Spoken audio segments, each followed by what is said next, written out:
এক রোগী লোকমান হাকিমের কাছে আসছে চিকিৎসার জন্য। বহু ডাক্তার হাকিম ফেল, তার চিকিৎসা হয় না। শেষমেশ দুনিয়ার সবচেয়ে বড় হাকিম লোকমান হাকিমের কাছে এসেছে চিকিৎসার জন্য। লোকমান হাকিমের নাকি একটি বৈশিষ্ট্য ছিল, তার কারামত। জঙ্গলে দিয়ে হাঁটলে গাছগাছালি ওনার সাথে কথা বলত। আমি অমুক রোগের চিকিৎসা, আমার রস অমুক রোগের চিকিৎসা, গাছগাছালি বলে দিত। তো লোকমান হাকিমের কাছে এসেছে চিকিৎসার জন্য। রোগের অবস্থা শুনে টুনে বলতেছেন, তোমার চিকিৎসা আমার কাছে নেই। রোগী নিরাশ হয়ে গেল।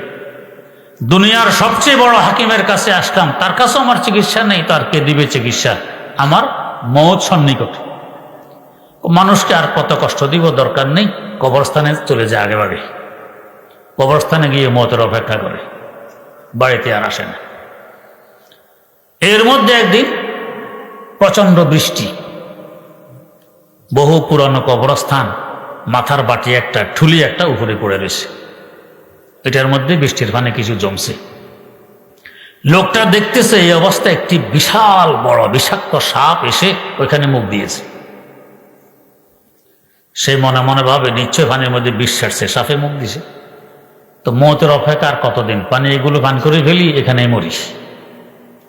মরার আশায় কতদিন আগের মুর্দা, তার মাথার ঠুলি এটা পড়ে আছে, ওইখান ধরে এই সাপের বিষলা পানি, দেখে যে পানি কালো হয়ে আছে, সব পানি পান করে ফেলছে মরার জন্য।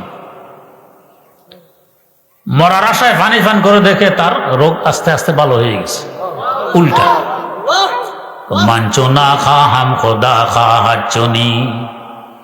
আমরা চাই একরকম, আমার আল্লাহ চান আর একরকম। আমাদের চাওয়া হবে না, তারটাই হবে।